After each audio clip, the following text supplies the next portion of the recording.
হ্যাঁ, নমস্কার বন্ধুরা, যমুনাদের ইউটিউব চ্যানেলে তোমাদের সবাইকে স্বাগত জানিয়ে আবারও চলে একটা নতুন রেসিপি নিয়ে। দেখো, এখন একটা রেসিপির নাম হলো আমার, এখন তো প্রচুর গরম পড়ে গেছে, এখন গরমে তো জানোই টক আর তিতোই ভালো লাগে সবথেকে বেশি, আর কোনো খাবার ভালো লাগে না গরমের লোকে। এবার দেখো, আমি আজকে মোরলা মাছের টক, মানে দেশের দিকে বলে চুনো মাছ, অনেক কিছু মাছের নাম বলে, আমাদের কলকাতা শহরে মোরলা মাছ বলে। মোরলা মাছের টক বানাবো। তোমরা কেমন করে টক করে খাও সেটাও আমাদের জানিও, আমি কেমন করে বানাই একটু দেখো, তারপরে আমার মতন করে বানিয়ে খেও। দেখো বন্ধুরা, আমি এখানে খুব সামান্য অল্প মোরলা মাছ নিয়েছি। কেন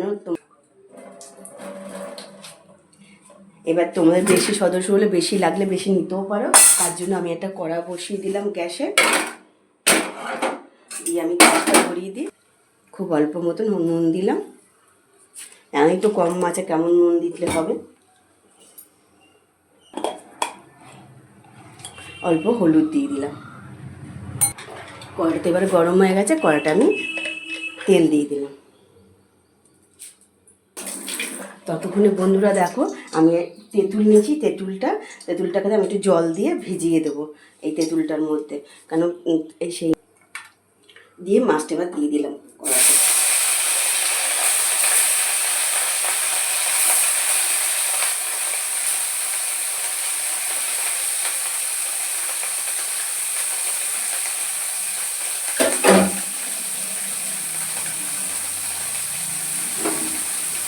একটু নেড়ে চেড়ে একটু সাইড করে দিয়ে মাছগুলো যেন ভাঙে।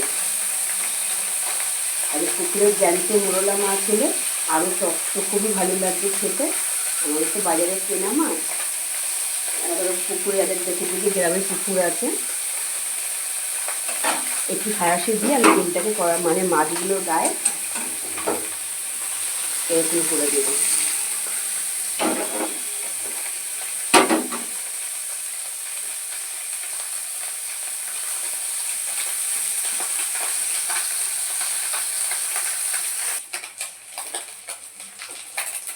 দেখো বন্ধুরা, মাছগুলো তো আমার খুব সুন্দর করে ভাজা হয়ে গেছে। দেখো, একটাও কিন্তু আমার মাছগুলো ভাঙেনি, গোটা গোটা রয়েছে।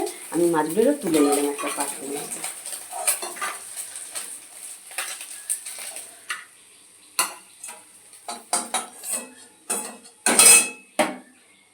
এবার যেই তেলটা আছে দেখছো, এই তেলটার মধ্যে আমি একটা শুকনো লঙ্কা আর সাদা সর্ষে ফোড়ন দিলাম।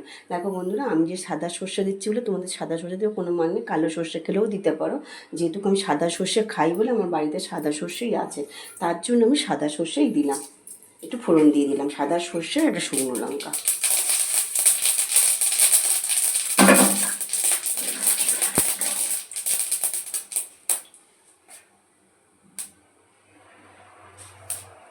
এই যে আমি তেঁতুলটা গুলে নিয়েছি, তেঁতুলটা দেখো পুরো গুলে নিয়েছি আমি। তেঁতুলটার মধ্যে এবার আমি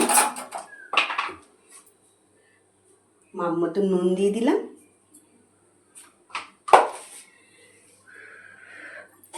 আর অল্প সামান্য একটু হলুদ দিলাম, হাফ চামচ মতন হলুদ দিয়ে দিলাম।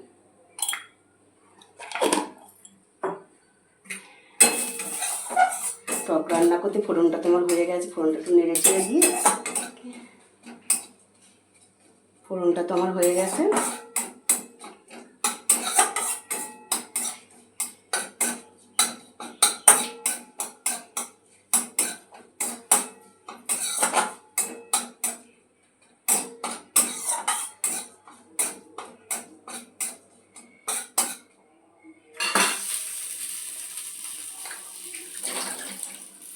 এই ফোড়নটার মধ্যে আমি এবারে একটু অল্প সামান্য জল দিয়ে দিলাম।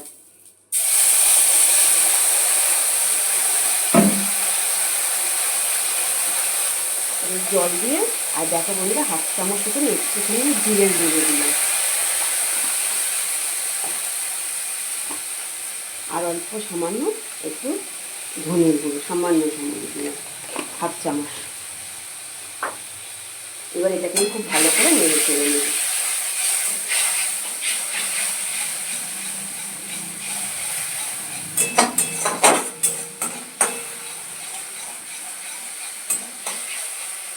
এইবার তো ফোড়নটা আমি খানিকটা বেছে তুলে ফেলে দেবো। কেন বলছি, ফোড়নটা এই সর্ষেগুলো এবার মুখে পড়লে কিন্তু আর ভালো ফুটি লাগবে, এই জন্য আমি এখন অল্প যতটা পারি তুলে ফেলে দেবো।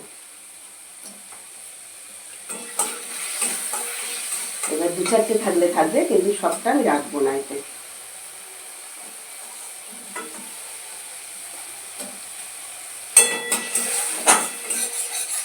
হয়ে গেল। এবারে মাছটা এর মধ্যে দিয়ে দেবো। মাছটা দিয়ে একটু খুব ভালো করে নেড়ে চেড়ে নিলাম। এবারে আমি এই তেঁতুল ভিজানোর জলটা দিয়ে দিলাম।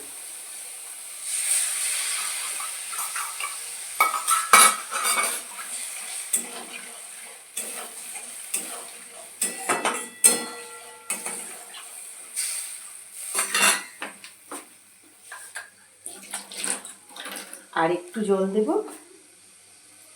মানে তোমরা যদি একটু ঝোল বেশি খেতে চাও টকটা, ওই জন্য আর একটু জল অল্প দিলাম। এবার এর থেকে যদি তোমাদের ঝোল লাগে তোমরা দিতে পারো, মাছেরও পরিমাণ বাড়ালে বাড়াতে পারো। আমার তো বললামই আগেও, আবারও বললাম, আমার সদস্য কম বলে আমি মাছের পরিমাণ কম দিই।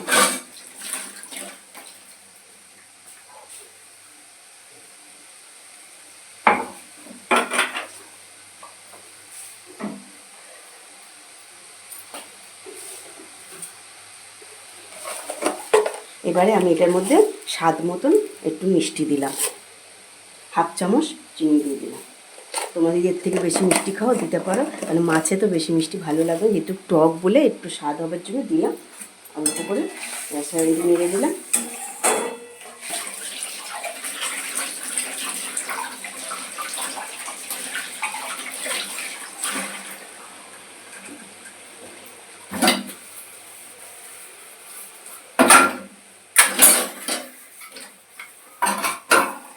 গ্যাসটা বন্ধ করে দিলাম। হয়ে গেছে আমার তেঁতুল মোরলা মাছের টক।